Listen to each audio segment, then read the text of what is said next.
যদি ওয়াকফ নিয়ে আন্দোলন করতে হয় দিল্লিতে যান, এখানে নয়। যদি করেন সবচেয়ে বড় শত্রু আমি হব। আপনাদের মাস্তানি, আপনাদের গুন্ডামি কথাবার্তা বাংলার মানুষ সমাজ জেনে নিয়েছে। এটা নিয়ে বেশি বাড়াবাড়ি করবেন না, মানা করছি, আগুন লেগে যাবে। এর জবাব কিন্তু আগামী বাংলার মানুষ দিয়ে দেবে। প্রতিবাদী জিনিসটাকে বন্ধ করার জন্য সুপরিকল্পিতভাবে একটা চক্রান্ত কিন্তু চলছে। আপনাদের পায়ের তলার মাটি উড়ে বেরিয়ে চলে গেছে, এটা বলে দিচ্ছি। মুসলিমদের মুখ ঘুরে গেছে, সংখ্যালঘুদের মুখ ঘুরে গেছে। প্রথম যে দিল্লিতে আন্দোলন করুন আপনারা, তারপরে আপনি পশ্চিমবাংলায় অন্য দলমত যারা তাদেরকে নিষেধ করুন। ন্যায় কথা বলতে শিখুন, সত্য কথা বলতে শিখুন, প্রতিবাদ করতে শিখুন। আপনার যিনি আপনি চেয়ে বসুন, কিসের জন্য বলেন না? চাকরি চলে যাবে, মাইনে চলে যাবে, ইজ্জত চলে যাবে, সম্মান থাকবে না, কে আপনাকে মারবে না পিটবে, আপনি কি কবরে যাবেন না? আপনাকে খোদাকে জবাব দেবে না?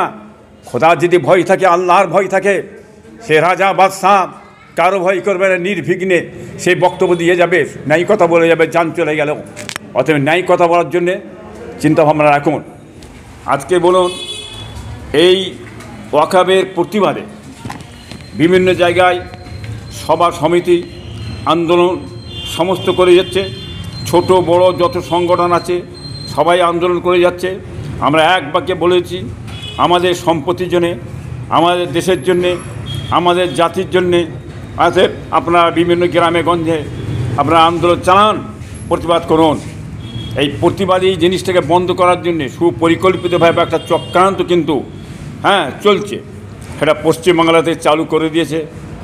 আপনারা বুঝতে পারছেন, এই রাজ্য সরকারের কিছু গুন্ডা বাহিনী আছে, মাস্তান বাহিনী আছে, তারা চেষ্টা করছে যাতে আন্দোলনটা বন্ধ হয়, আন্দোলন যাতে না হয় তারা চেষ্টা করছে। কিন্তু দেখুন, সিদ্দিকুল্লাহ চৌধুরী সাহেব তিনি একটা ওয়াকফ নিয়ে বড় একটা আন্দোলন করলেন, ঠিক আছে। এর কিছুদিন আগে শওকত মোল্লা সাহেব তিনি এই ওয়াকফ নিয়ে একটা আন্দোলন করলেন। তার আগে আপনার ফেরার হাকিমও সেও একটা আন্দোলন করলেন, সেটাতে বিভিন্ন এলাকাতে এরা আন্দোলন করেছে। হঠাৎ করে আইএসএফ বলে যে একটা দল আছে, কি বুঝলেন, এবং বামপন্থী বলে একটা সংগঠন আছে ভারতবর্ষে, এবং কংগ্রেস বলে একটা সংগঠন আছে, আরএসপি ফরওয়ার্ড বলা আছে। তারাও কিন্তু ওয়াকফের বিরুদ্ধে বিভিন্ন গ্রামে গঞ্জে শহরে ঘাটে প্রতিবাদ করে যাচ্ছে, আন্দোলন করে যাচ্ছে। আজকে হঠাৎ করে এই আন্দোলনটা যখন আইএসএফ করে যাচ্ছে, ভাঙড়ের মধ্যে ধরে এঁটকে দিয়ে তার উপরই লাঠি চালানো হলো। লাঠিটা কারা চালালে? এই রাজ্য সরকারের পুলিশ বাহিনী। তারা লাঠি ছেড়েছে, মেরেছে, পিটেছে। কি ধরনের মেরেছে বাংলার মানুষ আপনারা নিজেরা অনুভব করতে দেখেছেন চোখে।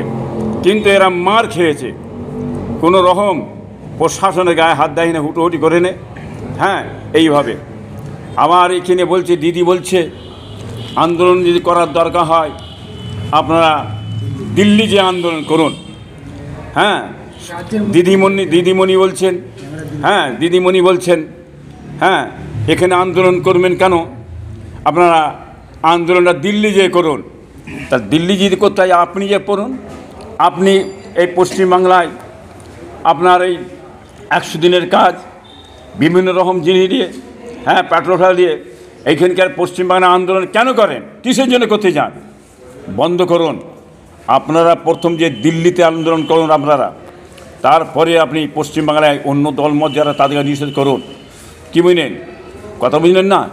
আপনাদের দ্বিচারিতা, আপনাদের ধোঁকাবাজি, কি বুঝলেন, আপনাদের মাস্তানি, আপনাদের গুন্ডামি কথাবার্তা বাংলার মানুষ সমাজ জেনে নিয়েছে। এটা নিয়ে বেশি বাড়াবাড়ি করবেন না, মানা করছি, আগুন লেগে যাবে। কেন? ওয়াকফ সম্পদ সমস্ত পশ্চিম ভারতবর্ষের মুসলিমদের সম্পদ। যে অধিকার আর গরিবের আছে সেই অধিকার একটা ধনী গরিব অসহায় মানুষ সকলেরই আছে। কি বুঝলেন? এটা ধর্মীয় ব্যাপার, কথা বলেন না।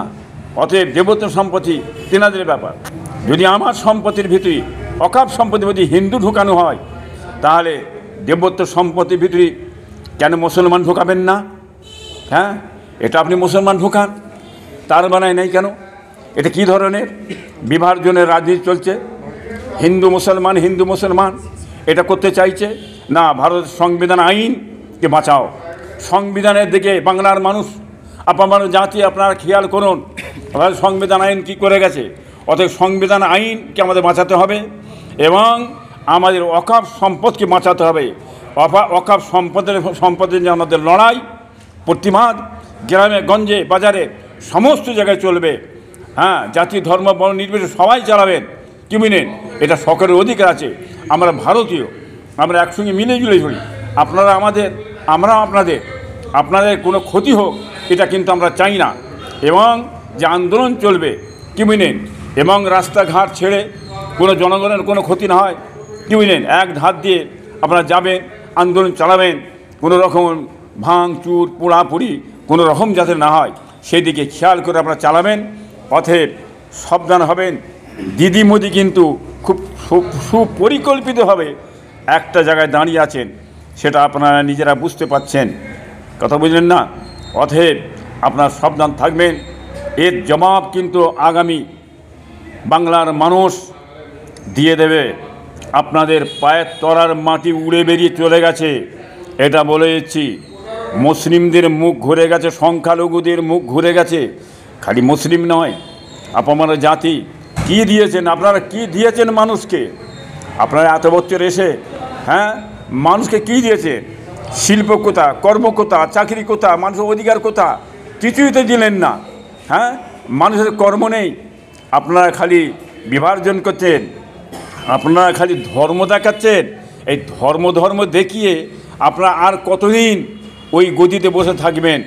গদি ছাড়ুন, গদি ছাড়তে হবে, আর কোনো উপায় নেই। দিন ফিরেছে, পজিশন আল্লাহ ঘুরিয়ে দিয়েছে।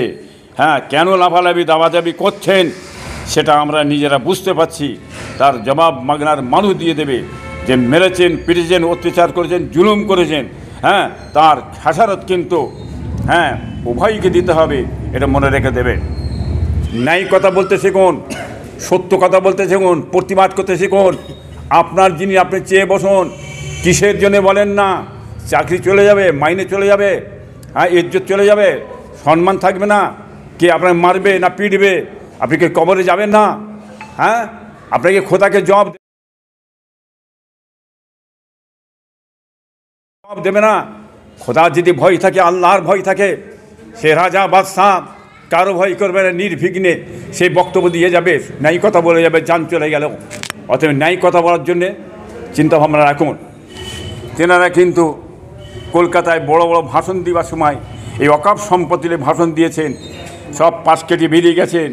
রাজ্য সরকার মমতা ব্যানার্জি বলেছিলেন, ভোট প্রথম যখন উনি এসেছেন বলেছিলেন, আমি যদি কোনো দিন ভারতবর্ষে ক্ষমতা নিয়ে আসি তাহলে আমি অকাপ সম্পত্তিটা আমি ফিরিয়ে দেব, এই কথা বলেছিলেন, কি বলেন। আবার অকাপ সম্পর্কে অনেক আলোচনা হয়েছে। এনারা কিছু আছে, ওর মধ্যে নেতা সব সেজে বসে আছে, মাথায় টুপি দিয়ে বসে আছে, সব দেখতে পাবেন। এনারা ওই সময় মিটিং ডেকে এই বিষয়ে, কি বুঝলেন, অকাপ সম্পর্কে বিষয়ে হ্যাঁ কিছু না বলে পাশ কেটে বেরিয়ে চলে গেলেন। এই দ্বিচারিতা কিছু মানুষ আছে, এই জন্যই আমি কিন্তু ওখানে যাচ্ছি না। কিন্তু করুক, আমরা চাই আন্দোলন হোক, হ্যাঁ, মানুষের জন্যে, কওমের জন্যে, জাতির জন্যে হোক, এটা আমি চাই, সমর্থন করি। নিশ্চয়ই মানুষ যাবে, আমি যেতে কাউকে মানা করব না।